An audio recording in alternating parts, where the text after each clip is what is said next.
안녕하세요, 여러분. 오늘은 특별한 시간을 준비했습니다. 북한, 우리와 같은 민족이지만 70년 넘게 분단되어 있는 나라. 우리는 북한에 대해 얼마나 정확히 알고 있을까요? 혹시 잘못된 정보나 편견으로 북한을 바라보고 있지는 않을까요? 오늘은 북한에 대한 우리의 대표적인 오해 5가지를 짚어보는 시간을 갖겠습니다. 함께 해주실 분을 소개하겠습니다. 2005년 탈북하셔서 현재 탈북민 정착 지원 활동을 하고 계신 박선영님입니다. 안녕하세요. 네, 안녕하세요. 저는 1985년생으로 북한 함경북도 청진에서 태어나 2005년에 20살의 나이로 탈북했습니다. 부모님은 일반 노동자셨고 저는 평범한 북한 주민으로 살다가 한국에 오게 됐어요. 오늘 제 경험을 통해 북한의 실제 모습을 조금이나마 전달할 수 있으면 좋겠습니다.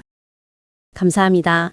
선영님과 함께 북한에 대한 5가지 오해를 하나씩 풀어보겠습니다. 준비되셨죠? 네, 준비됐습니다. 첫 번째 오해입니다. 북한 사람들은 모두 세뇌당해서 김정은을 진심으로 숭배한다. 우리가 TV에서 보는 북한 주민들의 모습은 항상 눈물을 흘리며 지도자를 찬양하는 장면이죠. 선영님, 실제로 북한 주민들은 지도자를 어떻게 생각하나요? 이 질문 정말 많이 받는데요. 답은 간단하지 않아요. 결론부터 말씀드리면 사람마다 다르고 겉과 속이 완전히 다릅니다. 제가 어렸을 때, 그러니까 90년대 중반까지만 해도 저도 정말 김일성 주석님을 아버지처럼 생각했어요. 학교에서 매일 배우고 집에서도 그렇게 교육받았으니까요. 근데 고난의 행군을 겪으면서 많은 게 바뀌었습니다. 제 친구 아버지가 굶어 돌아가셨을 때 그 친구가 집에서 이렇게 말하는 걸 들었어요. 장군님이 우리 아버지 살려줬니요? 물론 아주 작은 목소리로 가족끼리만 있을 때요.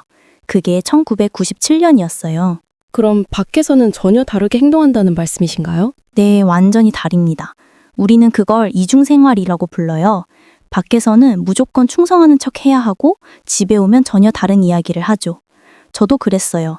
학교에서는 경애하는 김정일 장군님이라고 외치고 장문 시간에는 장군님 덕분에 행복합니다 라고 썼지만 집에 오면 어머니한테 우리는 왜 이렇게 가난해요? 라고 물었어요.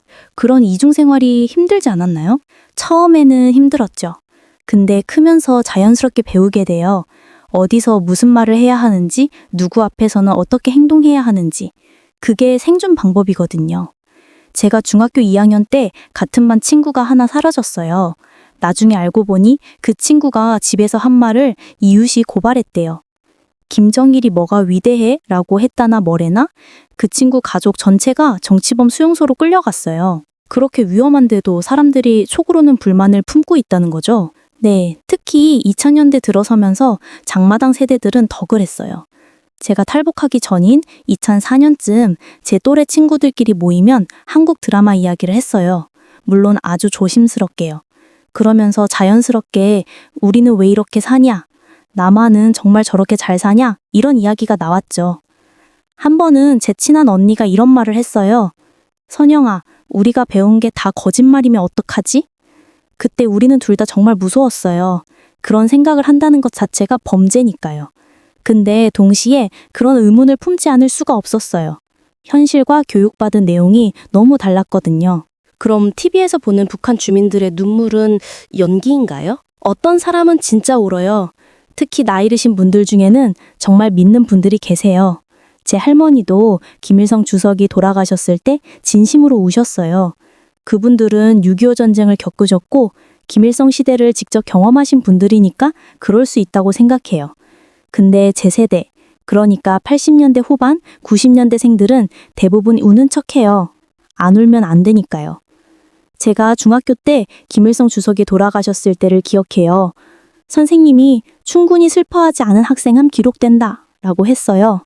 그래서 다들 울기 시작했죠. 저는 울음이 안 나와서 손톱으로 허벅지를 꼬집었어요. 아프니까 눈물이 나더라고요. 제 옆에 있던 친구는 양팔을 눈에 문질렀대요. 지금 생각하면 웃기지만 그때는 정말 절박했어요. 안 울면 나중에 무슨 일을 당할지 모르니까요. 그럼 세대별로 차이가 크다는 말씀이신가요? 엄청나게 큽니다. 크게 3세대로 나눌 수 있어요. 제 할아버지 세대, 그러니까 일제강점기를 겪고 해방을 맞은 분들은 김일성을 진짜 영웅으로 봐요. 실제로 그분들 입장에서는 일본군을 몰아낸 분이니까 그럴 수 있다고 생각해요. 제 부모님 세대 60, 70년대생들은 좀 복잡해요. 어렸을 때는 믿었는데 고난의 행군을 겪으면서 많이 바뀌었죠. 근데 이분들은 이미 체제에 길들어져 있어서 완전히 부정하지는 못해요. 그냥 할 수 없지 뭐 이런 체념 같은 게 있어요. 그리고 제 세대, 그러니까 80년대 후반, 90년대생들은 완전히 달라요. 우리는 태어날 때부터 배급이 없었어요. 국가가 우리를 먹여 살린 적이 없어요. 다 장마당에서 어머니들이 장사해서 번 돈으로 먹고 산 거예요. 그러니까 자연스럽게 국가가 뭘 해줬지? 라는 생각을 하게 되죠. 장마당 세대라는 말을 쓰시는데 이게 북한 사회에 큰 변화를 가져온 건가요? 엄청난 변화예요.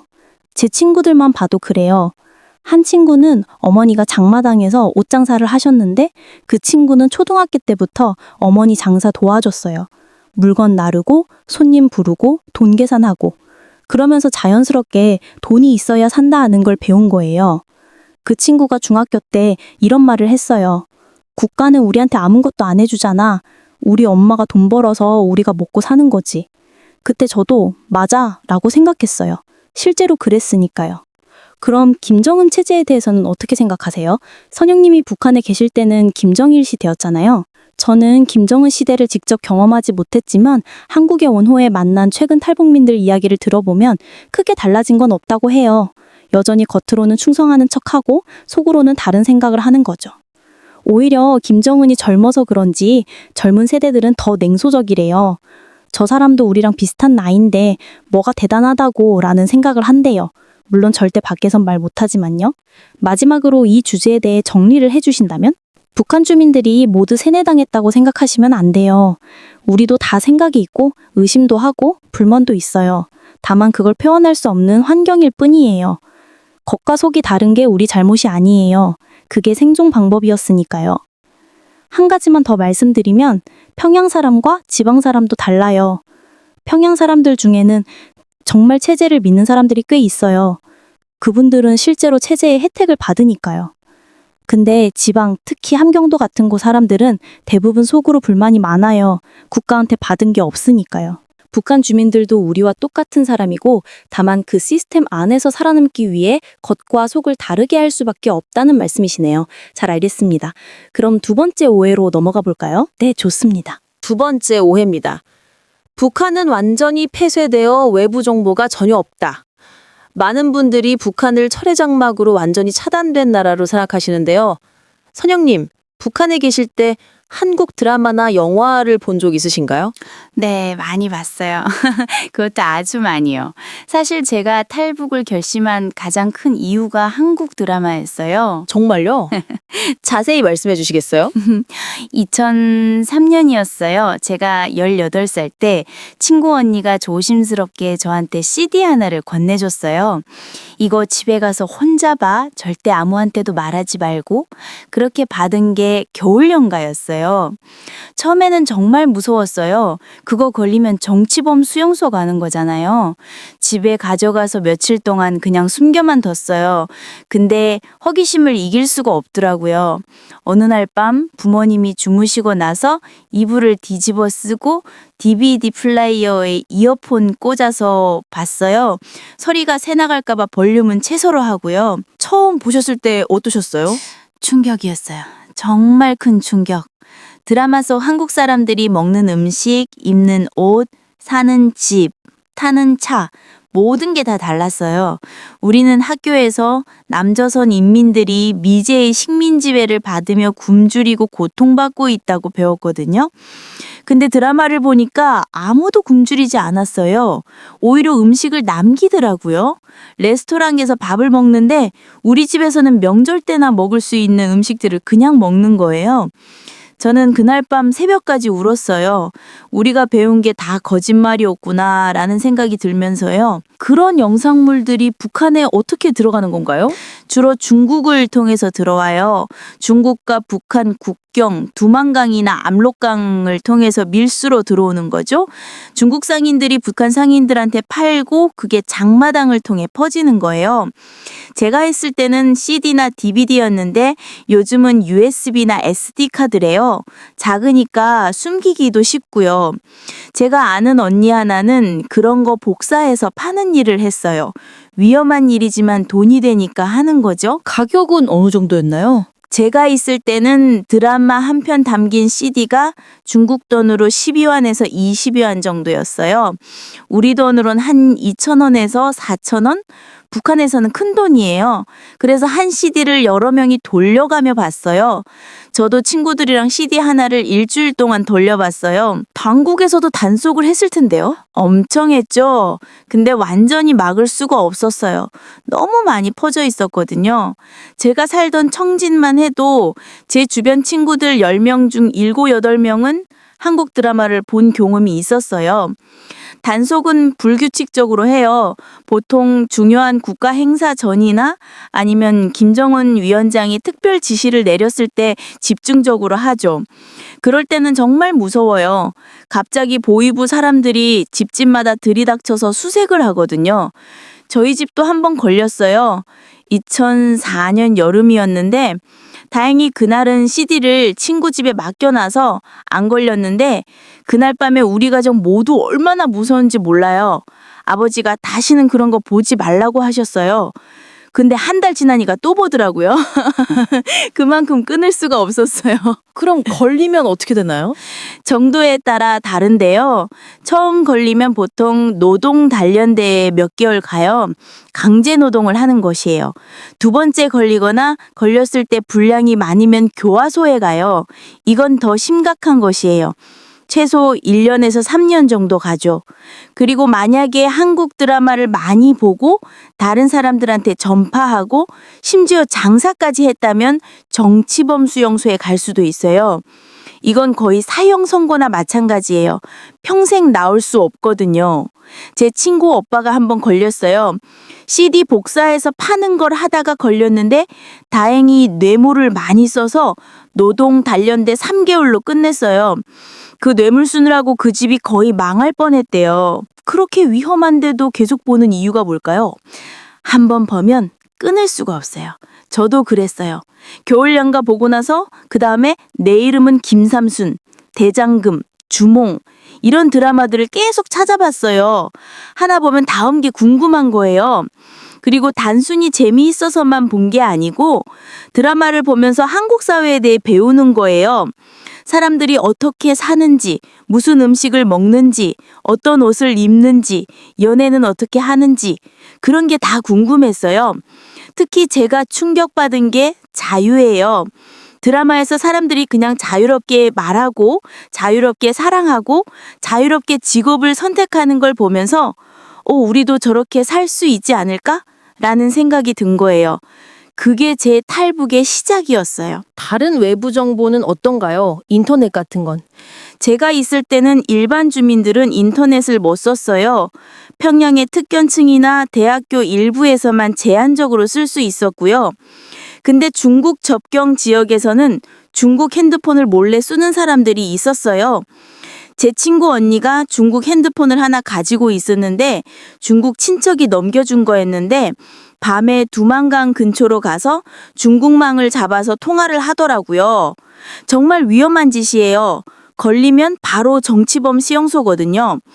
근데 그 언니는 탈북을 준비하고 있었고 중국에 있는 브로커랑 연락해야 했어요. 요즘은 어떤가요? 더 많은 정보가 들어가고 있나요? 제가 최근에 탈북한 사람들한테 들은 얘기로는 예전보다 훨씬 많이 들어간대요. USB가 작으니까 숨기기도 쉽고 요즘은 노트텔이라는 휴대용 영상 플레이어가 있어서 더 쉽게 볼 수 있대요. 그리고 중국 핸드폰 사용도 늘어났대요. 물론 여전히 위험하지만요. 특히 탈북 브로커들이 중국 핸드폰을 이용해서 북한 주민들한테 연락하는 경우가 많다고 해요. 북한 당국도 이런 걸 막으려고 하겠죠? 네, 엄청 노력해요. 109 상무라는 특별 단속 조직도 있고요. 컴퓨터에 붉은 별이라는 감시 프로그램도 설치하게 해요. 외부 영상을 보면 자동으로 기록이 남도록 한대요. 근데 사람들도 가만히 있지 않아요. 그 프로그램을 무력화하는 방법도 퍼지고 아예 중국산 기계를 따로 구해서 보는 사람들도 있고요. 결국 쫓고 쫓기는 거예요. 근데 제 생각엔 사람들이 이기고 있는 것 같아요. 왜냐면 돈이 되니까 계속 누군가는 그 일을 하거든요. 외부 정보가 북한 사회에 어떤 영향을 미친다고 보세요? 엄청난 영향이에요. 전만 봐도 그래요. 한국 드라마 안 봤으면 저는 아마도 탈북 안 했을 거예요. 그냥 이게 내 운명이구나 하고 북한에서 살았을겠죠. 근데 드라마를 보면서 다른 삶이 가능하구나를 알게 된 거예요. 제 친구들도 비슷했어요. 한국 드라마 본 애들은 다 눈빛이 달라져요. 뭔가 희망 같은 게 생기는 거예요. 우리도 저렇게 살 수 있지 않을까? 이런 생각이요. 그리고 한국 드라마가 북한 젊은이들 문화에도 영향을 줬어요. 머리 모양이나 옷 스타일을 한국식으로 따라하려고 하고 한국말 억양도 따라하기도 하고 당국에서는 자본주의 황색바람이라고 부르면서 단속하지만 젊은 애들 사이에서는 유행이었어요. 정리하자면 북한이 완전히 폐쇄되어 있다는 건 옛날 이야기고 지금은 상당한 외부 정보가 들어가고 있다는 말씀이시네요. 네, 맞아요. 물론 자유롭게 정보를 접근할 수 있는 건 아니에요. 목숨 걸고 몰래 봐야죠. 근데 완전히 차단되어 있다는 건 2000년대 이전 얘기예요. 지금은 특히 젊은 세대들 사이에서 한국 드라마, 영화, 음악이 많이 퍼져 있어요. 이게 앞으로 북한 사회를 바꾸는 큰 힘이 될 거라고 저는 생각해요. 정보가 들어가면 사람들이 생각하고 생각하면 변화가 시작되니까요. 세 번째 오해입니다. 북한 주민들은 모두 굶주리고 있다. 우리가 뉴스에서 보는 북한 이미지는 대부분 영양실조에 걸린 아이들, 마른 주민들의 모습이죠. 선영님, 북한에서 식사는 어떻게 하셨나요? 정말 매일 굶으셨나요? 이 질문이 제일 대답하기 어려운 것 같아요.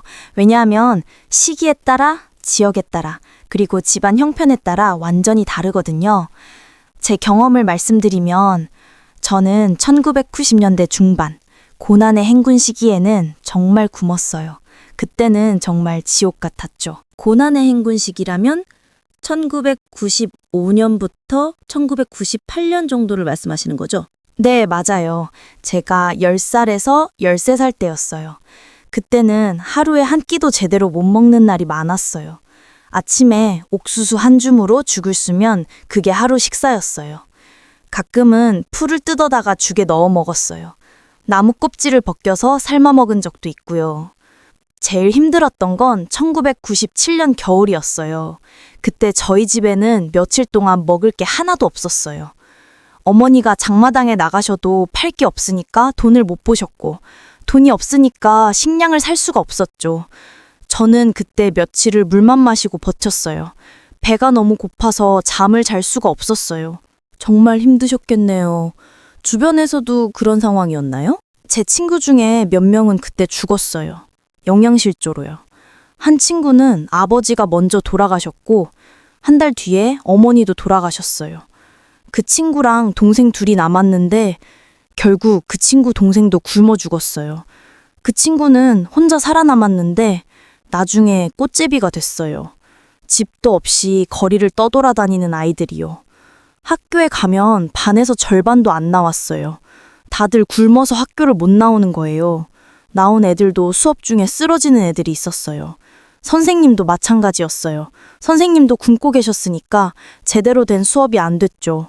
그럼 지금도 그런가요? 최근 탈북하신 분들 이야기를 들어보시면 아니요, 많이 나아졌어요. 2000년대 들어서면서 상황이 좀 나아졌어요. 국가 배급은 여전히 없었지만 장마당이 커지면서 돈만 있으면 먹을 게 있게 된 거예요. 저희 집도 2002년쯤부터는 좀 나아졌어요. 어머니가 장사를 시작하셨거든요. 처음에는 바늘이랑 실 같은 작은 걸 팔다가 나중에는 중국에서 들여온 옷을 파셨어요. 그렇게 돈을 벌어서 장마당에서 식량을 사서 먹었죠. 2003년부터는 하루 3끼를 거의 먹을 수 있었어요. 물론 쌀밥은 아니고 옥수수밥이나 감자였지만요. 쌀은 비싸니까 명절이나 특별한 날에만 조금 섞어서 먹었어요. 그래도 배는 굶지 않았어요. 그럼 지금도 북한에서 아무도 안 굶는 건가요? 아니요, 그건 아니에요. 여전히 굶는 사람들이 있어요. 특히 산간 지역이나 농촌, 그리고 돈이 없는 집은 여전히 힘들어요. 제가 최근에 만난 2019년에 탈북한 분 이야기인데 그분 고향이 양강도 산골이었대요. 거기는 아직도 먹을 게 부족하대요. 장마당도 제대로 없고 돈 벌 방법도 없고요. 그리고 노인들이나 장애인들, 혼자 사는 사람들은 정말 힘들어요. 장사를 할 수 없으니까 돈을 벌 방법이 없거든요. 그런 분들은 지금도 많이 굶고 계실 거예요. 그럼 지역별로 차이가 크다는 말씀이신가요? 엄청나게 커요. 평양이랑 지방은 완전히 다른 나라예요. 제가 2004년에 평양 친척집에 간 적이 있는데 정말 충격받았어요. 거기서 본 음식이 너무 달랐거든요. 아침에 쌀밥에 된장국, 김치, 그리고 계란 후라이가 나왔어요. 저는 청진에서 계란을 1년에 몇 번 못 먹는데 거기서는 아침에 그냥 나오는 거예요. 점심에는 고기도 있었어요. 돼지고기로 볶음 요리를 해서 먹더라고요. 저녁에는 더 놀랐어요. 중국 음식을 시켜 먹는 거예요. 짜장면하고 탕수육이요. 평양에는 중국 식당들이 있고 돈만 있으면 배달도 시켜 먹을 수 있대요. 저는 그때 생전 처음으로 탕수육을 먹어봤어요. 같은 나라인데 그렇게 차이가 나나요? 네, 정말 심해요. 평양은 특별해요. 거기 사는 사람들은 선택된 사람들이에요. 성분이 좋고 당에 청성하는 사람들만 평양에 살 수 있거든요. 그리고 평양에는 여전히 배급이 일부 나와요. 완전하진 않지만 한 달에 몇 번씩 쌀이나 옥수수를 받을 수 있대요. 근데 지방, 특히 함경도나 양강도는 완전히 달라요. 배급은 1990년대 중반부터 끊겼고 다들 알아서 살아야 해요. 장마당에 나가서 장사를 하거나 농사를 짓거나 뭐라도 해서 돈을 벌어야 먹고 살 수 있거든요. 청진은 어땠나요? 청진은 중간 정도였어요. 항구 도시라서 중국이랑 무역도 하고 장마당도 크니까요. 돈 있는 집은 괜찮게 살았고 돈 없는 집은 힘들었죠. 제 친구 중에 아버지가 무역 일을 하는 집이 있었는데 그 집은 정말 부자였어요. 거실에 큰 TV가 있었고 냉장고도 있었고요. 냉장고 안에는 항상 고기랑 과일이 있었어요. 그 친구는 일주일에 2~3번은 고기를 먹는다고 했어요. 근데 제 다른 친구는 아버지가 돌아가시고 어머니 혼자 애들 셋을 키우는 집이었는데 정말 가난했어요. 하루에 한 끼 먹는 날도 많았고 겨울에는 난방도 제대로 못했어요.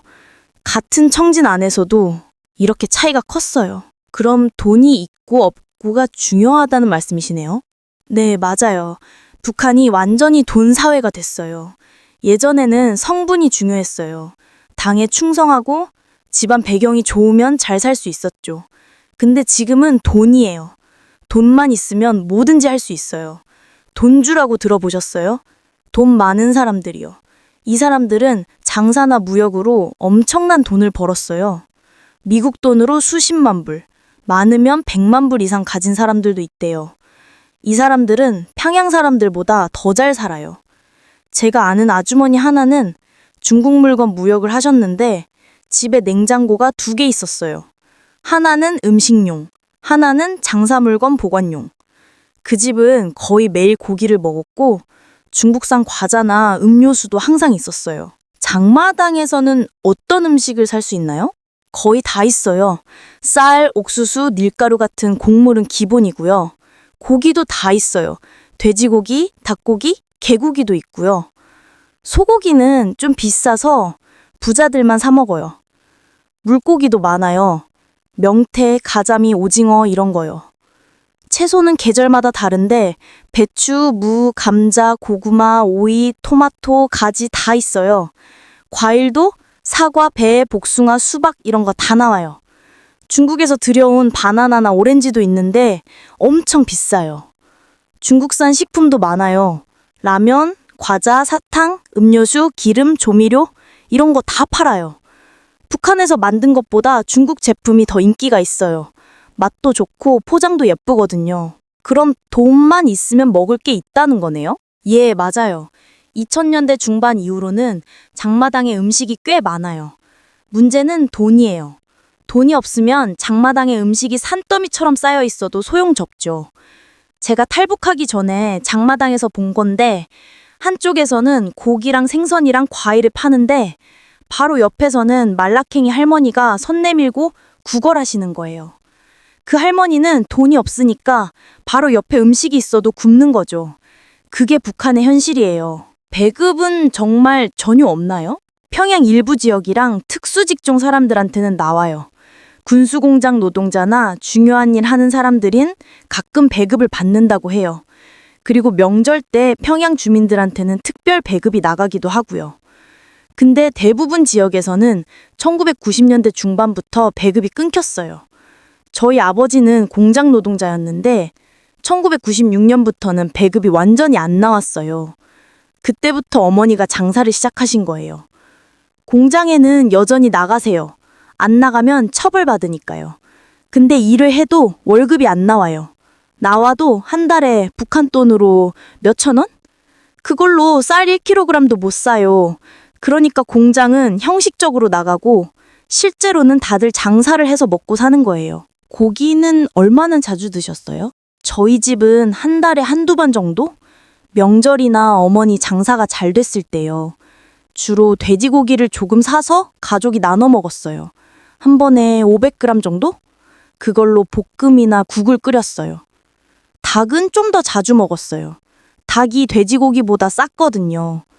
특히 시장에서 늙은 닭은 더 쌌어요. 그걸 사다가 삶아서 국을 끓이면 온 가족이 먹을 수 있었어요. 생선은 더 자주 먹었어요. 청진이 항구 도시니까 생선이 쌌거든요. 명태나 가자미를 일주일에 한두 번은 먹었어요. 근데 이것도 2003년 이후 얘기예요.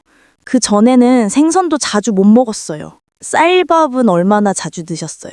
쌀밥은 정말 귀했어요. 쌀이 너무 비싸거든요.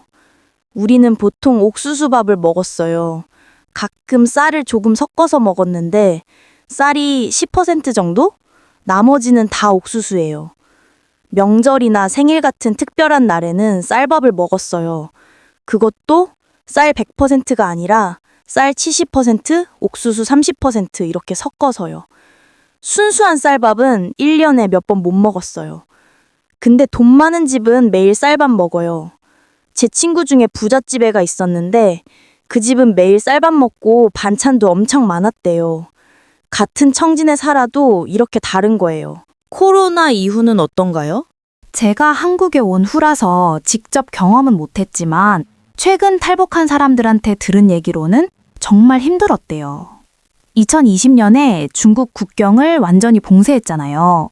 그러니까 중국에서 물건이 안 들어오는 거예요.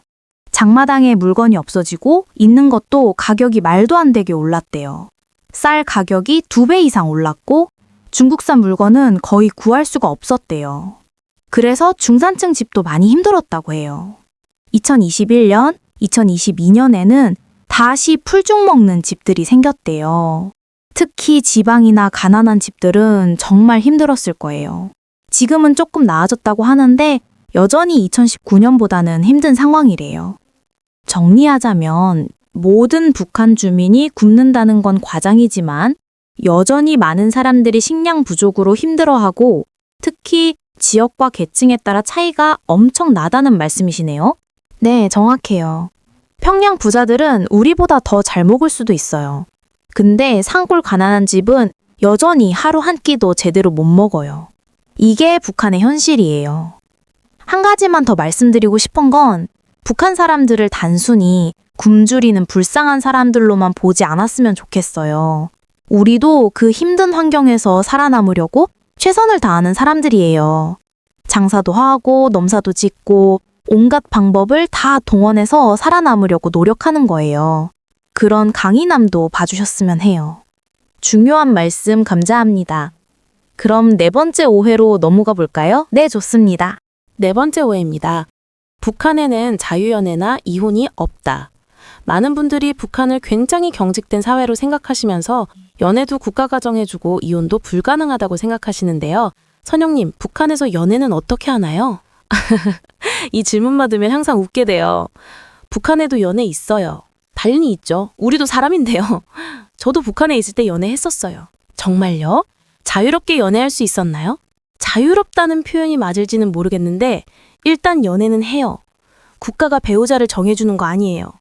제가 처음 한국 왔을 때 어떤 분이 북한은 당에서 결혼 상대를 정해준다며? 라고 물어보시더라고요. 그건 완전히 잘못 알고 계신 거예요. 제 경우를 말씀드리면 저는 16살 때 처음 남자친구가 생겼어요. 같은 학교 선배였는데 장마당에서 우연히 마주쳤다가 인사하게 되고 그다음부터 자주 만나게 됐죠. 데이트는 어디서 하셨어요? 북한에는 카페나 레스토랑 같은 데이트 장소가 많지 않으니까 주로 산에 올라가거나 강가에 갔어요. 청진에는 성진강이라는 강이 있는데 거기를 많이 갔어요. 벤치에 앉아서 이야기도 하고 같이 걷기도 하고요.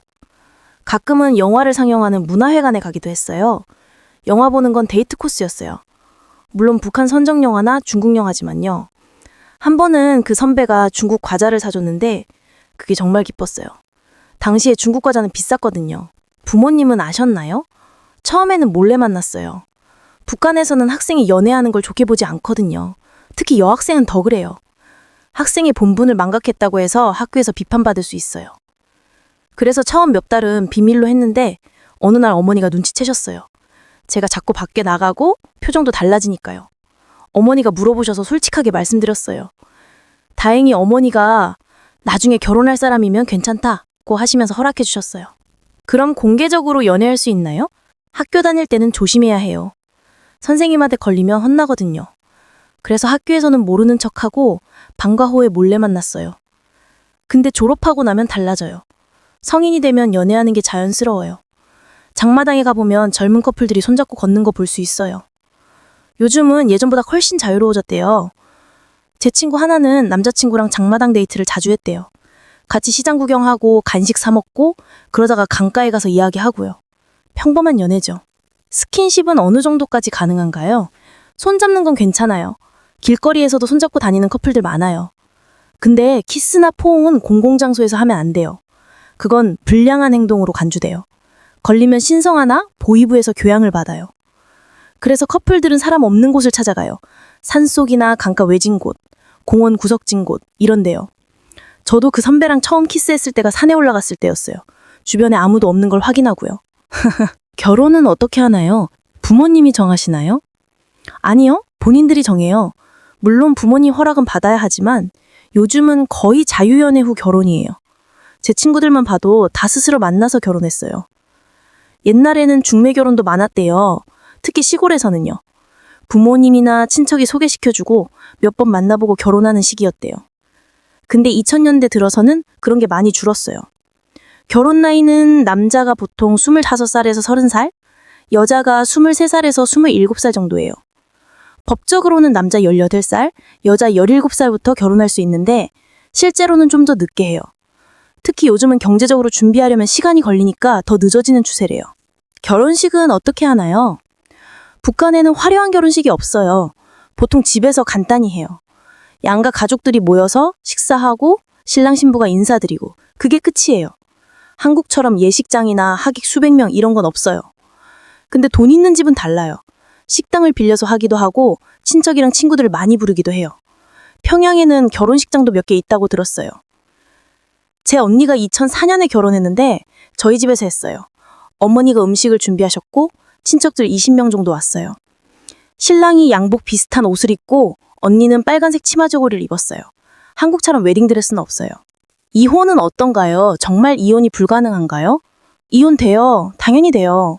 제 주변에도 이혼한 사람들 많아요. 제 고모도 이혼하셨고 친구 엄마도 이혼하셨어요.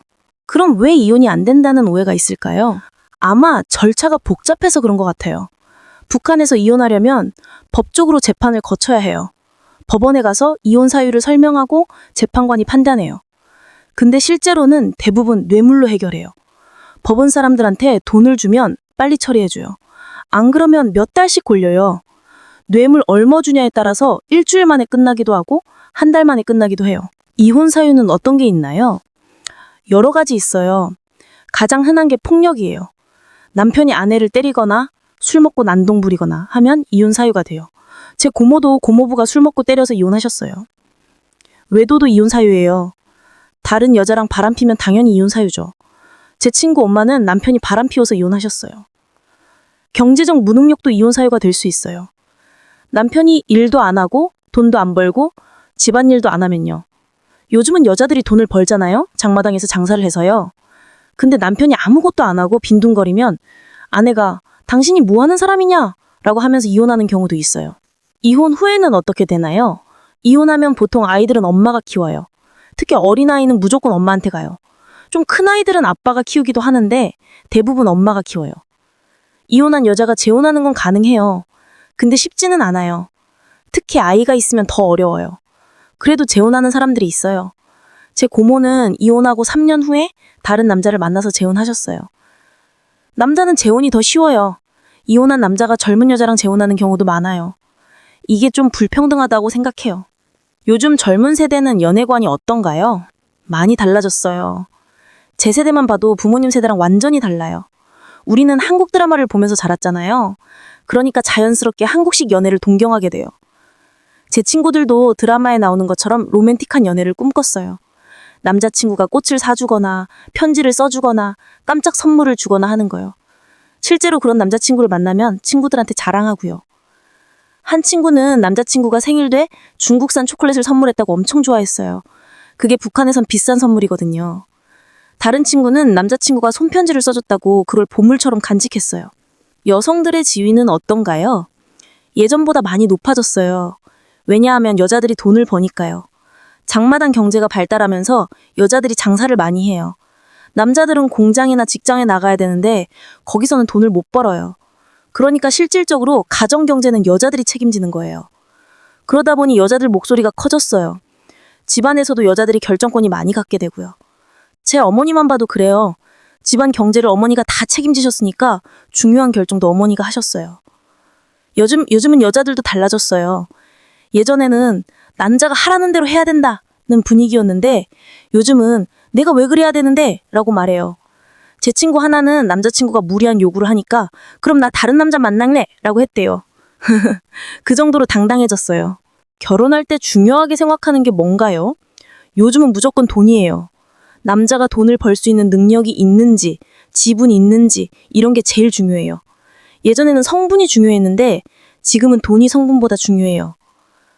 제 친구 하나는 성분은 좋은데 가난한 남자랑 성분은 안 좋은데 돈 많은 남자 사이에서 고민하다가 돈 많은 남자를 선택했어요. 부모님이 반대하셨는데 친구가 요즘 세상에 성분이 밥 먹여줘요? 라고 했대요. 여자들이 남자를 볼 때 이 남자가 돈을 벌 수 있을까? 장사를 할 수 있을까?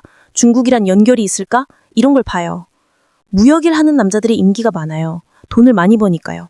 연애하고 관련해서 한국과 다른 점이 있다면? 여기는 데이트할 곳도 많고 함께 할 곳도 많잖아요. 영화관, 카페, 레스토랑, 놀이공원. 북한에는 그런 게 거의 없어요. 그래서 데이트가 단조로워요. 주로 산에 가거나 강가에 가거나 집에서 만나거나 해요. 그리고 한국은 연애할 때 돈을 많이 쓰잖아요. 데이트 비용이 만만치 않다고 들었어요. 북한은 쓸 데가 없으니까 데이트 비용이 별로 안 들어요. 가끔 간식 사주는 정도? 그리고 하나는 스마트폰이 없어요. 한국 커플들은 매일 문자하고 전화하고 하잖아요. 북한은 휴대폰이 있긴 한데 비싸서 학생들은 거의 못 써요. 그러니까 만나서 직접 약속을 정해야 해요. 이 다음 주 일요일 3시에 강가에서 만나자. 이런 식으로요. 마지막으로 이 주제에 대해 정리해 주신다면? 북한에도 연애 있고 이혼도 있어요. 우리도 사랑하고 싸우고 헤어지고 재혼도 해요. 다만 방식이 한국과 조금 다를 뿐이에요. 북한을 너무 특이하게 보진 않았으면 좋겠어요. 우리도 똑같은 사람이에요. 사랑하면 설레고 이별하면 슬프고 그런 감정은 다 똑같아요. 시스템은 달라도 사람의 마음은 똑같다는 걸 알아주셨으면 좋겠어요. 감동적인 말씀이네요. 그럼 마지막 5번째 오해로 넘어갈까요? 네, 좋습니다. 마지막 5번째 오해입니다. 탈북하면 한국에서 모두 잘 산다. 많은 분들이 북한을 벗어나 한국에 오면 자유롭고 행복하게 잘 살 거라고 생각하시는데요. 실제로는 어떤가요? 이게 제일 말하기 힘든 주제예요. 왜냐면 솔직히 저는 한국에 와서 행복하기도 하지만 동시에 정말 힘들었거든요. 지금도 힘들 때가 많고요. 구체적으로 어떤 점이 힘드셨나요? 일단 처음 한국에 왔을 때 문화 충격이 엄청 났어요. 모든 게 낯설었어요. 지하철 타는 것도 무서웠고, 은행에서 통장 만드는 것도 어려웠고, 마트에서 물건 사는 것도 헷갈렸어요. 제일 힘들었던 건 말이었어요. 한국어를 쓰는데 왜 말이 안 통하냐고 생각하실 수 있는데 북한말과 한국말이 많이 달라요. 단어도 다르고 억양도 다르고 표현도 달라요. 예를 들면 북한에서는 아이스크림을 얼음 보숭이라고 해요. 핸드폰은 손전화, 샴푸는 머리물, 택시는 영업차라고 하고요. 처음에 한국 사람들이 하는 말을 절반도 못 알아들었어요. 억양도 다른가요? 완전히 달라요. 북한 사람들은 억양이 강하고 발음이 센 편이에요.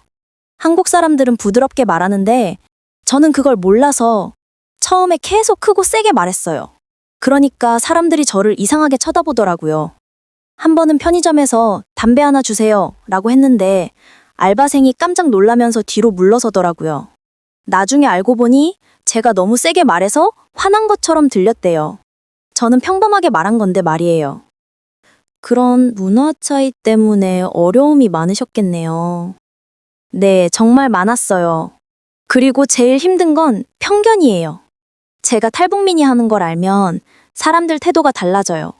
어떤 사람들은 동정하고, 어떤 사람들은 무시하고, 어떤 사람들은 이상하게 쳐다봐요. 한 번은 아르바이트 면접을 봤는데 사장님이 북한에서 왔어요? 라고 물어봐서 솔직하게 네 라고 했어요. 그랬더니 표정이 싹 바뀌더니 아, 우리는 경력 있는 사람이 필요해서 라고 하면서 떨어뜨렸어요. 나중에 알고 보니 그 자리에 경력 없는 다른 사람을 뽑았더라고요. 취업 차별이 있다는 말씀이시네요. 많아요. 다 그런 건 아니지만 탈북민이라고 하면 꺼리는 사업주들이 있어요. 일을 제대로 할 수 있을까? 사람들이랑 잘 어울릴까? 이런 걸 걱정하는 것 같아요. 그래서 많은 탈북민들이 출신을 숨기고 살아요.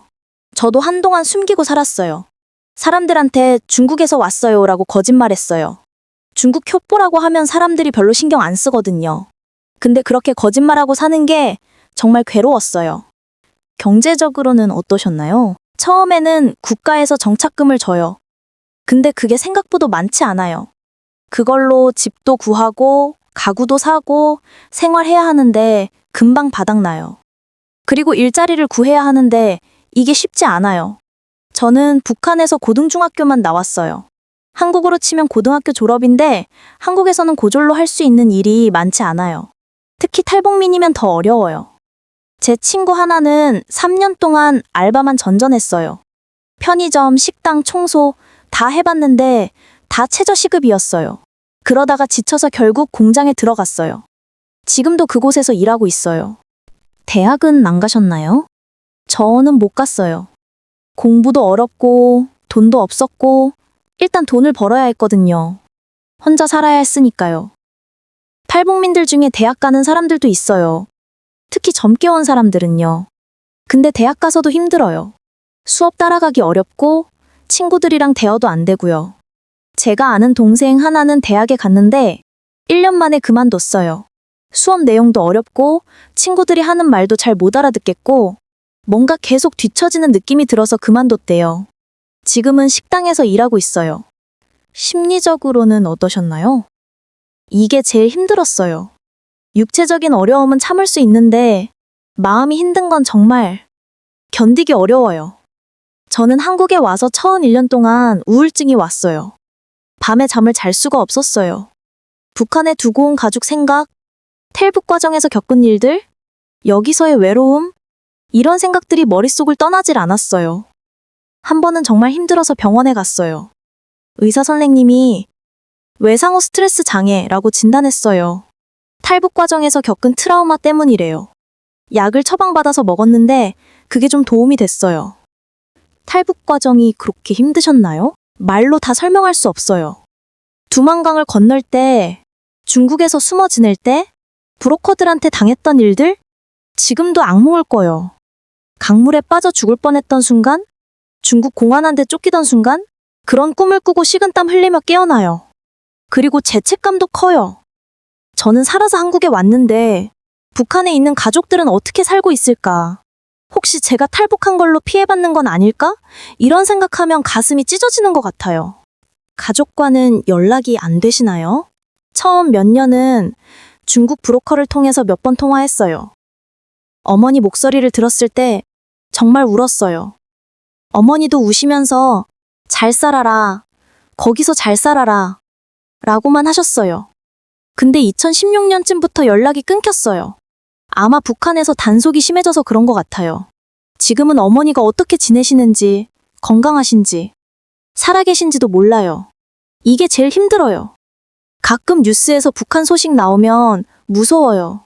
식량난 소식, 코로나 소식, 그런 거 들으면 어머니는 괜찮으실까? 걱정돼서 밤새 잠을 못 자요. 외로움도 크셨겠네요. 엄청나게 외로웠어요. 한국에 아는 사람이 아무도 없잖아요. 친구도 없고 가족도 없고 혼자예요. 하나원 나와서 집을 얻었는데 그 좁은 원룸에 혼자 있으면 정말 외로웠어요. 북한에 있을 때는 가난했지만 가족이 있었고 친구들이 있었는데 여기는 물질적으로는 나아도 정서적으로는 정말 가난했어요. 한 번은 너무 외로워서 밤에 편의점에 갔어요. 사람정 얼굴이라도 보고 싶어서. 알바생한테 오늘 날씨 춥죠? 라고 말 걸었는데 그 친구가 이상하게 쳐다보면서 네 라고만 하더라고요. 그때 깨달았어요. 아, 나는 여기서 정말 혼자구나. 친구는 사귀지 못했나요? 쉽지 않았어요. 한국 사람들은 문화가 달라서 대화가 잘 안 통하고 탈북민들끼리는 다들 바쁘게 살아서 자주 못 만나고요. 나중에 탈북민 모임에 나가면서 친구들이 좀 생겼어요. 같은 처지니까 서로 이해가 되더라고요. 그 친구들이 없었으면 못 버텼을 거예요. 우리끼리 만나서 북한 음식 해먹고 북한말로 수다 떨고 그러면서 위로받았어요. 적응하시는데 얼마나 걸려셨어요? 저는 한 5년 정도 걸린 것 같아요. 5년쯤 되니까 어느 정도 한국말도 익숙해지고 한국 문화도 좀 알게 되고 일도 안정되고 그랬어요. 근데 완전히 어덕 적응했다고 못하겠어요. 지금도 가끔 나는 여기 사람이 아니구나 라는 생각이 들어요. 북한 사람도 아니고 그렇다고 한국 사람도 아닌 어디에도 속하지 못한 느낌이요. 성공한 탈북민들도 있지 않나요? 당연히 있죠. TV에 나오는 탈북민들, 사업 성공한 분들, 대학 교수 되신 분들, 그런 분들 있어요. 근데 그게 전부가 아니에요. 그런 분들은 극소수예요. 대부분 탈북민들은 평범하게라도 살려고 노력하는 사람들이에요. 최저시급 받으면서 식당에서 일하고, 공장에서 일하고, 청소 일하고, 그렇게 하루하루 버티는 거예요. 제가 아는 언니 하나는 10년째 식당에서 일해요. 아침부터 밤까지 일하는데 월급이 300만 원대예요. 그걸로 월세 내고 밥 먹고 생활하면 남는 게 없어요. 근데 그 언니는 그래도 북한보단 낫다고 해요. 여기는 굶지는 않으니까요. 차별은 여전히 있나요? 많이 나아졌지만 여전히 있어요. 직접적으로 표현하지는 않지만 미묘한 차별들이 있어요. 예를 들면 회사에서 중요한 일은 안 맡겨요. 너는 이거 잘 모를 것 같아서 라고 하면서요. 아니면 회식 때 북한에서는 어땠어? 라고 계속 물어봐요. 관심 있어서 그러는 것 같은데 저는 그런 질문 받을 때마다 나를 그냥 동료로 안 보는구나 라는 생각이 들어요. 결혼할 때도 문제가 돼요. 제 친구 하나는 남자친구 부모님이 탈북민이라는 걸 알고 결혼 반대하셨대요. 우리 아들한테 뭔가 문제 생기는 거 아니냐. 북한 가족들이 나중에 돈 달라고 하면 어떡하냐. 이런 얘기를 하셨대요. 결국 헤어졌어요. 경제적으로는 안정되셨나요? 저는 지금 어느 정도 안정됐어요. 작은 회사에서 사무직으로 일하고 월급도 평균 정도는 받고 젠세도 얻었고요. 근데 여기까지 오는데 15년 걸렸어요. 15년 동안 정말 열심히 살았어요. 낮에 일하고 밤에 학원 다니면서 컴퓨터랑 영어 배우고 주말에도 아르바이트하고 그렇게 해서 자격증도 따고 경력도 쌓아서 지금 자리에 왔어요. 근데 같은 나이 또래 한국 사람들 보면 부러워요. 그 사람들은 대학 나와서 좋은 회사 들어가고 부모님 도움받아서 집도 사고 그러잖아요. 저는 혼자 다 해야 했고 도와줄 사람도 없었어요. 그래도 후회는 안 하시죠? 후회는 안 해요. 탈북한 건 제 인생 최고의 선택이었어요. 여기는 자유가 있어요. 제가 하고 싶은 말을 할 수 있고 제가 하고 싶은 일을 할 수 있어요. 밤에 한국 드라마 봐도 아무도 잡아가지 않아요. 웃음. 버른 탈북민들은 어떤가요? 사람마다 달라요. 잘 적응하는 사람도 있고 힘들어하는 사람도 있어요. 제가 아는 오빠 하나는 정말 잘 적응했어요. 한국말도 빨리 배우고 대학도 가고 지금은 대기업에 다녀요. 결혼도 했고 아이도 낳고 정말 잘 살아요. 근데 제가 아는 언니 하나는 너무 힘들어서 결국 자살 시도를 했어요. 다행히 살았는데 지금도 정신과 치료를 받고 있어요. 외로움, 트라우마, 차별, 이런 게 겹쳐서 견디기 힘들었대요. 통계를 보니까 탈북민들의 우울증 비율이 일반인보다 훨씬 높대요. 자살률도 높고요. 이게 현실이에요. 탈북을 준비하는 사람들에게 해주고 싶은 말씀이 있다면? 한국이 천국이라고 생각하지 마세요. 여기도 힘들어요. 다만 북한과는 다른 방식으로 힘들어요. 북한에서는 자유가 없어서 힘들었다면 한국에서는 경쟁이 너무 심해서 힘들어요. 북한에서는 가난했지만 가족이 있었다면 한국에서는 물질적으로는 나아도 외로워요. 그래도 저는 탈북을 권해요. 왜냐면 여기는 기회가 있거든요. 노력하면 더 나아질 수 있어요. 북한에서는 아무리 노력해도 태어난 신분을 벗어날 수 없지만 여기는 노력하면 바뀔 수 있어요. 마지막으로 한국 사람들에게 하고 싶은 말씀이 있다면? 탈북민들을 불쌍하게만 보지 마세요. 우리도 똑같은 사람이에요. 도움이 필요한 게 아니라 그냥 동등하게 대해주셨으면 좋겠어요. 북한에서 왔으니까 힘들겠다가 아니라 그냥 같이 일하는 동료로 봐주세요. 탈북민 아니라 그냥 이웃으로 봐주세요. 그게 우리가 제일 바라는 거예요. 그리고 우리도 열심히 살고 있어요. 남들보다 늦게 시작했지만 최선을 다해서 살고 있어요. 그걸 인정해주시고 응원해주시면 정말 감사하겠어요.